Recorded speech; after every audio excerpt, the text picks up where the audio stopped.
Children, இன்னைக்கு போட்ட வீடியோவில் அல்கலி அண்ட் அல்கலைன் எர்த் மெட்டல்ஸோட கேரக்டரிஸ்டிக்ஸ் தான், அதை பேஸ் பண்ண நீட் ஜேஇ கொஷின்ஸ் தான் பார்த்துட்டுருக்கோம். இப்போ ஃபஸ்ட்டு கேரக்டர் நம்ம பேசிக் கேரக்டர் பார்த்துட்டோம். அடுத்து ionic ரேடியை of the metals in water.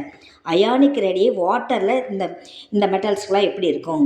So Li plus ion, Na plus ion, K plus ion, Rb plus ion, சிசிஎம் அயான், இந்த மாதிரி இருக்குது இல்லையா? இப்போ நான் ஆர்டர் கரெக்டாக ஆன்சரே எழுதிட்டேன். நான் உங்களுக்கு ஆப்ஷன் கொடுக்கும்போது தப்பாக கொடுப்பாங்க. நான் கரெக்டாக இதுவே எழுதிட்டேன். அதாவது ionic ரேடியை of the metals in water, அதாவது டிக்ரீசிங் ஆர்டர். நம்ம அயானிக் ரேடியேன்னா என்ன சொல்லுவோம்? நம்ம the distance between valence shell of the ion and the nucleus படிப்போம் இல்லையா? அப்படி பார்த்தீங்கன்னா லித்தியம் சைஸ் ஸ்மாலாக தானே இருக்குது, ஆனால் இது லார்ஜர் எழுதியிருக்காங்களே. ஆனால் இங்கே கொஷின்க கவனிங்க, நல்லா கவனிங்க. இன் வாட்டர், இதை நல்லா பார்த்துக்கோங்க. இன் வாட்டரில் பார்த்தீங்கன்னா இதில் என்ன டிப்ஸ்னால், as the lithium size is small, it holds more number of water molecules.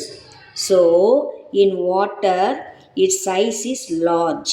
அது சைஸ் லார்ஜராக இருக்கும். அதனால தான் அயானிக் ரேடியை லித்தியத்துக்கு அதிகம், சீசியத்துக்கு குறைவு. Caesium is the larger in size, it holds a less number of water molecules.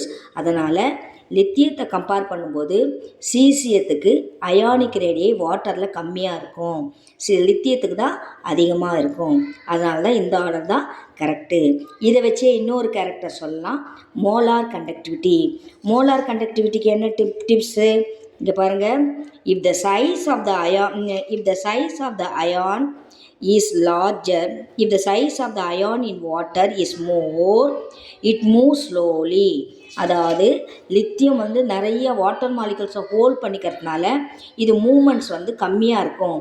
அதனால தான் மோலார் கண்டக்டிவிட்டி லித்தியத்துக்கு கம்மியாக இருக்குது, சீசியத்துக்கு அதிகமாக இருக்குது. தேங்க்யூ.